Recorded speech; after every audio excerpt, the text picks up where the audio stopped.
आमतौर पर जनरली आपको सरप्राइज कम मिलता है, शॉक ज्यादा मिलते हैं। बाजार बिना किसी नोटिस के आपको शार्प फॉल या डिप ज्यादा दिखाता है। कल फॉर चेंज ये एक ऊपर की तरफ का मूव था और ऑनेस्टली मैं एक्सेप्ट करता हूँ, मुझे इतना बढ़िया मूव का अंदाजा कल नहीं था। मुझे लगा कि अमेरिका से संकेत कमजोरी के हैं, कच्चा तेल भी थोड़ा ऊपर ही था। खैर उससे डे टू डे बेसिस पे फर्क नहीं पड़ता, डेटा आपके एफआईज और लोकल फंड दोनों के बिकवाली के ही थे, लेकिन उसके बावजूद बढ़ जाना इंपॉर्टेंट नहीं था। जो गैप मिला 80-90-100 पॉइंट का और वो गैप मेंटेन किया, वो मेरे लिए सरप्राइज था। यानी कि कल इसका मतलब एक क्लियर कट था दीप की आमतौर पर जब पिछले 2-3 दिनों में आपकी जो चिंता भी थी कि अचानक से हम किसी वक्त गिर जाते हैं, वो जो बास्केट सेलिंग होती है, मुझे लगता है कल एक बास्केट बाइंग थी। कहीं न कहीं किसी न किसी बढ़िया विदेशी फंड के पास एक ईटीएफ का वो पैसा था जो उन्हें लगाना था और उस अंदाज से कल बाजार आपको तेजी से बढ़ते हुए दिखे। हालांकि कल के डेटा मैं आपके सामने रखना चाहता हूँ। डेटा अगर आप देखेंगे तो डेटा कल की तेजी को सपोर्ट करने जितने नहीं है। क्यों? 1500 करोड़ की कैश मार्केट में एफआईज की खरीदारी है, ठीक है, और सामने 525 करोड़ के स्टॉक फ्यूचर्स बेचे हैं, यानी कि नेट 1000 करोड़ की खरीदारी है।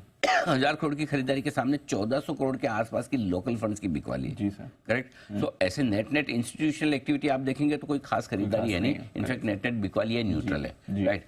लेकिन उसके बावजूद अगर आपको 500 पॉइंट बैंक निफ्टी और 150 पॉइंट निफ्टी चढ़ता है तो इसका मतलब क्लियर कट है कि कल हुआ ये है कि जो शॉर्ट सेलर्स है वो रॉन्ग फुट पे आ गए और उन्हें अपनी शॉर्ट्स काटनी पड़ी। वो शॉर्ट काटने की वजह से और ऊपर गए और बाजार एकदम तेजी से भागे, क्योंकि कल खुलते ही कुछ लोगों के स्टॉप लॉस ट्रिगर हुए होंगे, कुछ के 21,600 के ऊपर टिकने के बाद ट्रिगर हुए होंगे। यस सर, किसी ने 21,650 रखा होगा तो ट्रिगर हुआ होगा। सो आई थिंक कल शॉर्ट कवरिंग का योगदान था थोड़ा, और वीकली एक्सपायरी भी थी। तो शॉर्ट वीकली एक्सपायरी के दिन अगर आप ट्रेंड के विपरीत एकदम से कोई दूसरा मूव दिखाते हैं तो फिर उसमें स्टॉप लॉस ट्रिगर होने के चांसेस बढ़ जाते हैं। तो कल पहला एक बास्केट बाइंग जो आपको 1500 करोड़ की कैश मार्केट की एफआईज की खरीदारी में दिख रही है, उस बास्केट बाइंग का इंपैक्ट ये है कि आपको शॉर्ट कवरिंग तेजी से होती हुई दिखी। इन दोनों का एक कॉम्बिनेशन था। अब आज बड़ा सवाल ये है कि आपके पास शॉर्ट कवरिंग तो नहीं है न निफ्टी में न बैंक निफ्टी में, ठीक है।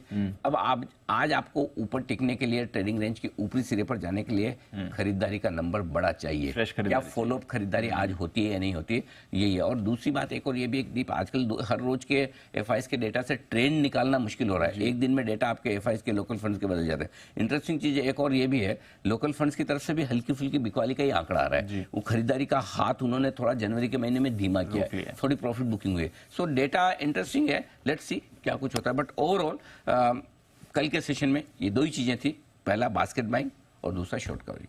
चलिए, तो